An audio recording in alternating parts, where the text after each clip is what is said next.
What's up, Internet? My name is Michael Cook, and this is Blue Giant Media. We're here to help you find, learn, and play the games that you love. Today, we're looking at Gunkimono by Jeffrey D. Allers and published by Renegade Game Studios. Right now, we're going to open the game up. We're going to set it up in real time so you can step along with me, and then we're going to play through a couple rounds so you can get a feel for the rules. I want to do this all in real time because maybe you checked it out from a library, maybe you're setting it up for the first time, maybe you're at a game cafe.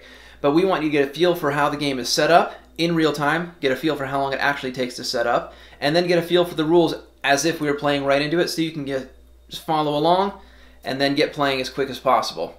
So without further ado, let's ready, set, play. Gunkimono in Japanese means war tales, and it essentially thematically is going to be a lot like what you're going to see on the cover here of the box. Picture what you see in a lot of movies where generals are gathered around a table. That's kind of a sandbox showing the location and arrangement of their forces, and you're going to be kind of doing the area control on this board with those different types of armies. Now, the different types of armies are purely, they're just there for decoration, really. They don't do anything functionally different. I'm going to be setting up this game for 2 players, but I will let you know how things change for the other number of players. First thing you're going to want to do is, well, I suppose you might want to give everybody their stack of pieces. I will be blue, as usual, and I will set you up to be yellow. So each player should have one of each color of these 5 single square tiles. They should have their colored kind of player token, which when you pass 100 points gets flipped over. They are going to take their daimyo, their score marker, the one unique figure that they have, and place that on the 0.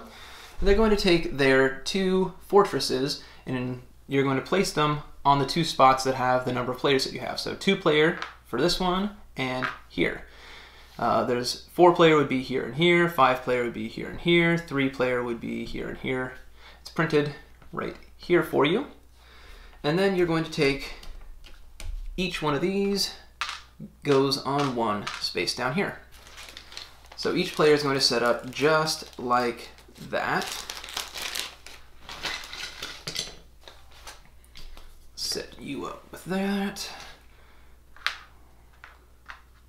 I do like how each daimyo is different. Something that, you know, you don't have to do as a developer or a publisher for a game, but one of those little things that just makes a difference, shows that you care. Another one of those things that shows that you care, it's a little difference, is the first player marker is this cool wooden katana. So that will be given to whoever the first player is, which it says is going to be the person who most recently was in Japan, which for me was just a little bit less than a year ago. Beautiful country, wonderful people, fascinating culture, great place. So then you're going to take these, you're going to have on the bottom of these stacks the dragon banners, which are the ones that are labeled 11 through 15. They're going to be random, and you're going to place them on the corresponding row for the number of players. So for 2 players and 3 players, they go all the way here at the top. For 4 players, they go here, and for 5 players, they go here, as depicted right here. In a 2-player game, you will not be using the lotus banners, which are the lowest valued ones, the ones that are labeled 1 through 5. And just like you would guess, these are labeled 1 through 5 because, hey, they are worth 1, 2, 3, 4, or 5 points. So there's 1 for each of them, numbered 1 through 5. Then the crane tiles, banners, are 6 through 10, and then the dragon ones are, and these should be the other way around. So you're going to put first the lotus tiles if you're playing with 3, 4, or 5 players, then the crane tiles if you're playing, well, just after that, and then on top is going to be the dragon banners, tiles, however you want to call them. Then you are going to take these double army tiles And this is where things are also going to get different based on the number of players. You're going to remove a number of them based off the number of players in the game. So we are going to be simulating a 2-player game, which means we are going to remove 20 of these. Let's see, I've got these in stacks of 1, 2, 3, 4, 5, 6 times 5 there, so there's 30 of them there. So now there's 24, so let's grab 4 more. 1, 2, 3, 4. So, if my math is correct, I should have 20 remaining here. 1, 2, 3, 4, 5, 6, 7, 8. 6 and 6. So, yep, there's 20 remaining. In a 3-player game, you would be removing only 10 of these tiles. So they are all randomly shuffled up. If you need, you can take them and do one of these numbers with all of them, and then put them all back. Whatever makes it so you are satisfied that they are randomized. Alright, once you've done that, you are going to take 3 of them and make a face-up offer space. And then each player is going to get 3 of them, and they are going to be face down, hidden information. But since we're doing a walkthrough, we'll go ahead and do these face up. Okay, then you're going to take 5 of these at random. You are going to take, and that's as shown here, you're going to make a final stack, and then you're going to take this tile that says Gunkimono on it, and you are going to mix it in with this group of 5 and place this on top to show that that is the final stack. That will be set aside, and when all of these stacks are emptied, you will then make this the stack that you draw from, and as soon as that Gunkimono tile is either flipped up, whether to put in the middle, or because you can draw either from the middle or from the pile, if you draw the Gunkimono tile, that is the end of the game. You will finish the current round. So since I'm the first player, if I draw it, then you would get 1 more turn. If you draw it, then it's over because we both had the same number of turns. And then you would total up, well, at that point, you would take your points, because these will be hidden points until the end of the game. So you would add these points to however many victory points you actually have, and whoever has the most points will be the winner. But we are ready to play. So on your turn, you will be placing a tile. And you can place a tile whether you want to do just one of your tiles. That's fine. Although these do not get replenished. You can never have more than 3 large tiles in your hand. So even if you play these, basically all these can be used for is stalling the end of the game then, because you're not going to be using them to get a bigger hand to play from. So there are some caveats to how you can play these tiles. When you play them, you cannot cover up a color with its same color. So I can't put a blue directly on top of a blue. I can't put a green directly on top of a green. But I can, and absolutely should, be playing these in such a way that they go and connect other colors of their same color, connecting the same colors. So let's say I wanted to do, let's go ahead and do this. Now, when you play a tile, so like I said, you can't cover up the same color with the same color. Later on, you also cannot play so that they are uneven. So what you can do then is take one of these small tiles and you can use them, flip it over, and then the color doesn't matter, which means then there's no longer a limitation. I can cover up one of the same color because it is no longer actually the same color. You can do that, although you can't put more than one. So I can't take 2 of these and lay both of them down so that these are the same height. Can't do that. You can only do one at a time. So those are the limitations on placement. But whenever you do place one, actually let's go like this. When you place them, you get to score either victory points or honor points for each of the 2 portions, or it could be just 1 portion of the tile that you placed. So victory points are really simple. You just look at the number of contiguous or connected squares of the same color. So here you got 1, 2, 3 blues all next to each other, so I give myself 1, 2, 3 points. And then for this green space, I could either give myself 2 victory points, or you see there are 2 little red symbols, these kind of fortress symbols. Every one of these has 2 on one half of it and 1 on the other half. So instead of taking the 2 victory points, I could take 2 honor points in that color. So 1, 2, moving up the green track. And the reason I might want to do that is because as soon as you get one of these to the end, you're going to get one of these tokens. You will look at it and then set it down, and you will keep it secret. So at the end of the game, your opponent's not going to know whether you're going to get 11, 12, 13, 14, or 15 bonus points. So they might not be so confident to finish the game thinking they're ahead, because maybe they're only ahead by, 13 points, and they know that you have 1 more of these than you do. So that's a bit of hidden scoring. But the other thing that I think is probably even more powerful is once you get all of these equal to or greater than the spot where you have your fortress, you can then take that fortress and you are going to claim a region. So let's say as the game goes on, there's a pretty good sized cluster of blue that both of us have been adding on to. Well, I can go ahead and claim that blue, and now neither one of us can add on to that blue and get points for it. You can add on to the blue, but you won't get to get victory points like this for it. You can only use it to place, to make it a bigger area, and get honor points for that.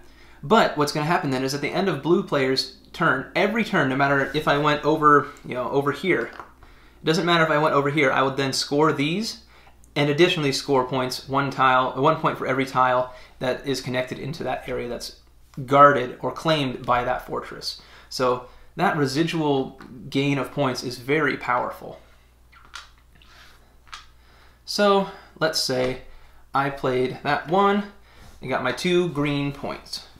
Next, I am going to, so I got my victory points, got my honor points, then I will look to see if I have a fortress on the board, which I do not, and then I would take points if I had, and then I would refill my hand. So I'm going to take one of these 3 or take any random one off of the top. And let's say, maybe I want to get that green up quickly, so I will grab another one of these greens that is, that's got 2 pieces on it. And whenever you take a third, you will refill the third. So there's always going to be 3 face up from here, but you can draw from one of the face down stacks. And it does not really say how many stacks you should have. So you can kind of go back and forth, or you could work on depleting one. It doesn't matter. You could have 5 different stacks if for some reason someone thinks that they like their odds of them being different stacks. It doesn't make a difference, other than maybe psychologically. Okay, so that would be my turn, then it would move to your turn. And maybe you sit there and say, well, you know what, that blue is looking pretty good, and all of your blues only have 1 fortress on it, so you're going to go ahead and add to the blue as well. And, let's see. Well, but you'd like to try and get a couple of points for it.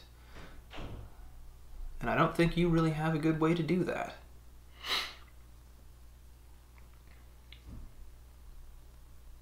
Well, let's just go like this.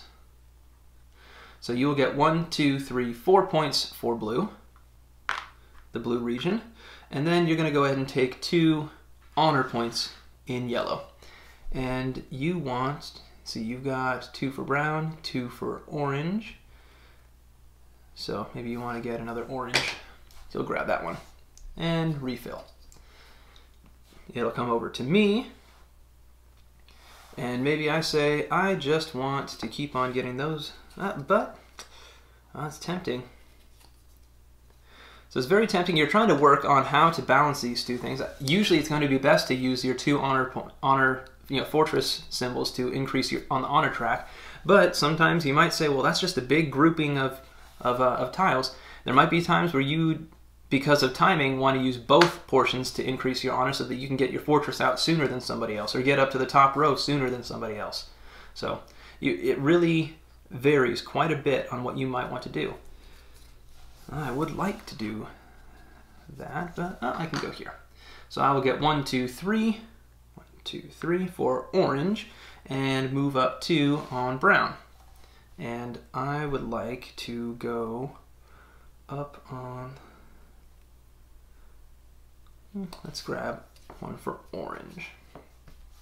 Okay. And then you say that you would like to move up on orange. So you are going to go like this and get 1, 2, 3, 4, 5 for blue. 1, 2, 3, 4, 5, and move up 2 on orange.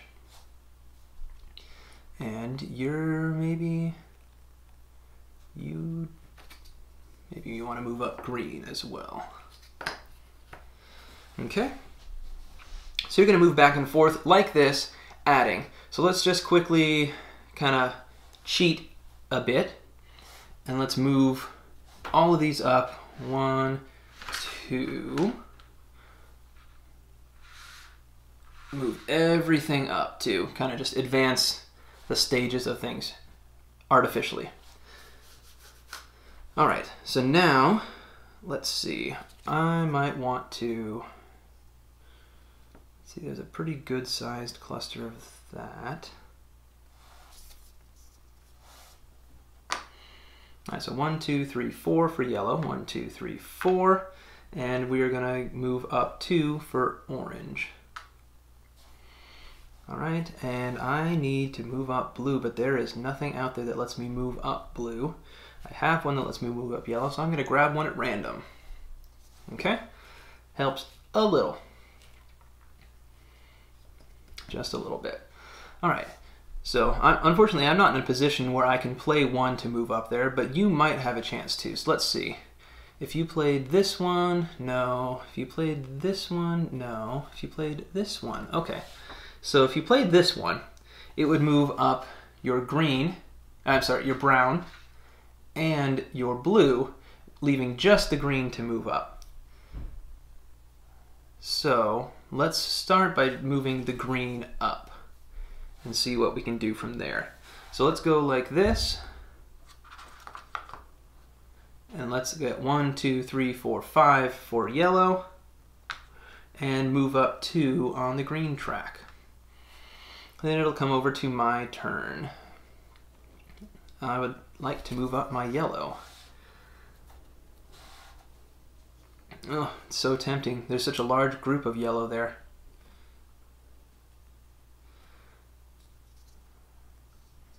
This is where it gets tough.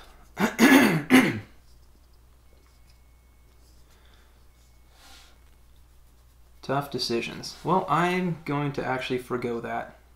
And I'm going to, because I can kind of see the writing on the wall that you're probably going to get your fortress out first. So I'm going to make a little bit of a charge here to go 1, 2, and get 1, 2, 3, 4, 5, 6, 7 points for that blue. All right, and then I would like to get 1 more orange. Perfect, that'll work for me. All right, oh, I forgot to grab one for you. You would like to get one that has blue and brown. You've already got one that's going to give you blue and brown.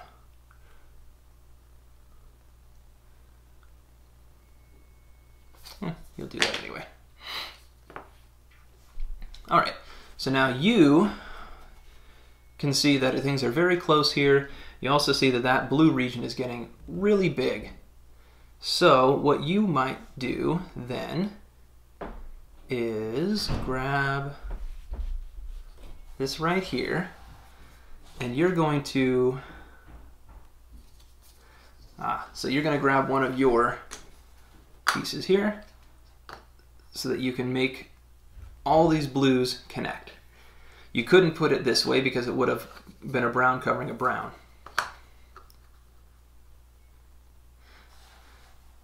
All right, now you're going to move up 2 on your blue and 1 on your brown. So you have moved all of your honor marker trackers above or equal to the level of your fortress, so you can then immediately grab this and add it.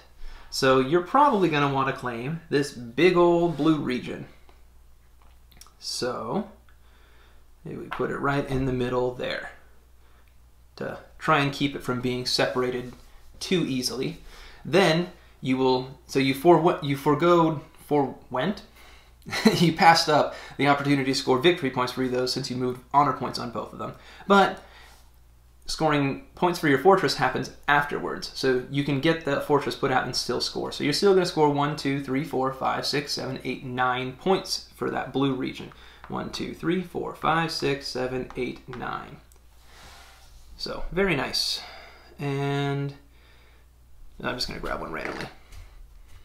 Okay. Then it'll come back to me.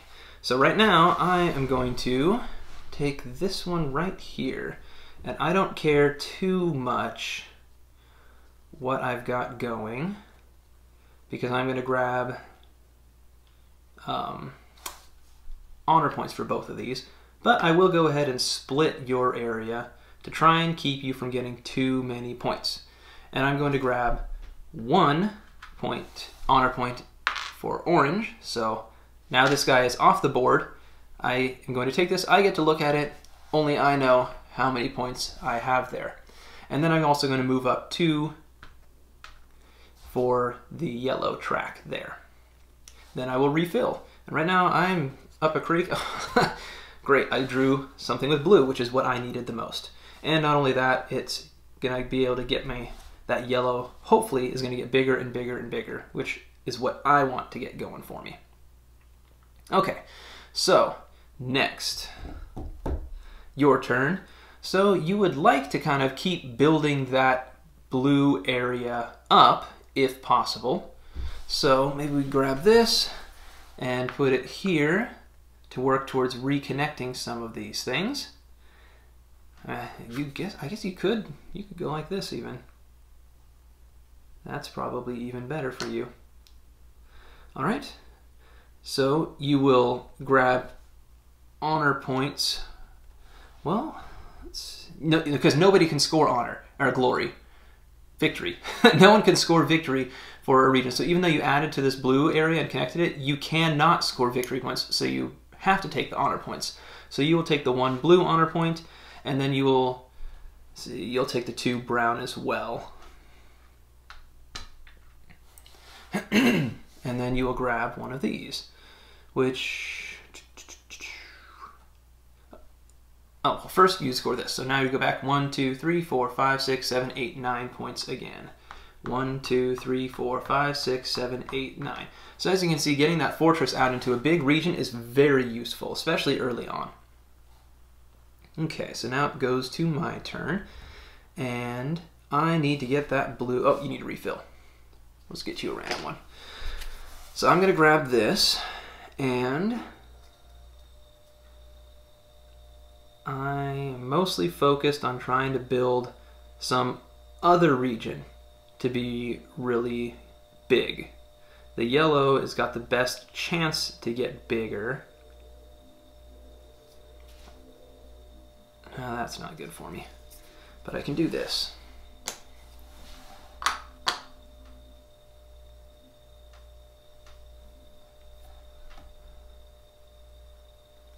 Now I could potentially make this blue out here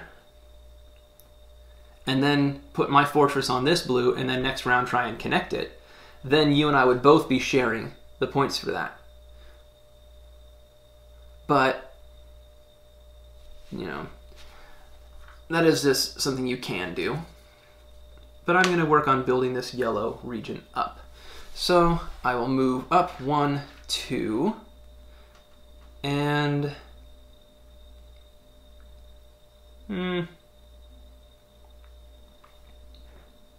I will score. No, I'll go ahead and move up. All right, and then I get to place this finally on the board, and I will score 1, 2, 3, 4 points. All right, so as you can see, I think you got a pretty good feel for things. As the game progresses, you are going to be kind of battling back and forth with these, pushing to the end of these, trying to see kind of whether you want to score points now, every round, or push through and get a big end game score. At the end of the game, you will take all of these tokens. So in this case, I got the 11. So I would get 1 plus 10. So that puts us at a tie as things are right now. So even though it looked like I was behind, overall, I was a little bit further on this track because I had 1 all the way off the board already. We both have 3 on this level, and I have 1 on this level, you have 2. So in a sense, I was just a touch further ahead, but not by much, so it was pretty close. If you go around the board, I mentioned before, you can flip this over, and it gives you a way to mark an extra 100 points. When you go through all of these, you will then take this stack and begin drawing from the top to refill here, or you can draw directly into your hand, same as before. But as soon as either someone draws into their hand or flips over the tile into the center offer space to refill it, then you're in the final round, and you finish that round and total up these extra points to see who is the winner. As a tiebreaker, you would look and see the formations that have been claimed by a fortress, whoever has the most total troops claimed. So in this case, 1, 2, 3, 4, 5, 6, 7, 8, 9 to my 4. If I somehow had connected these by doing that and later connecting them, and you had maybe claimed, this region. So now we both have the same amount in our blue region. You have 3 and I have 4. So that would put the tiebreaker into the blue player's favor. All right, now you should be ready to set up and play through Gunkimono by Jeffrey D. Allers and published by Renegade Game Studios. If I missed something or if I was unclear about any rules, please ask the questions in the comments section below and I'll answer as quick as I can. While you're there, if there's any videos or games that you want me to do videos on, make sure to let me know about those in the comments section so I can get those made as quick as possible. If you're looking for an unboxing or my full review of this game, keep an eye out for links for those in the description section. And while you're there, you'll also find a link to macronovagames.com where you can buy Gunkimono and many other great games. Until next time, I want to thank you so much for watching. Please like, share, and subscribe if you like what you see. And as always, have a wonderful day.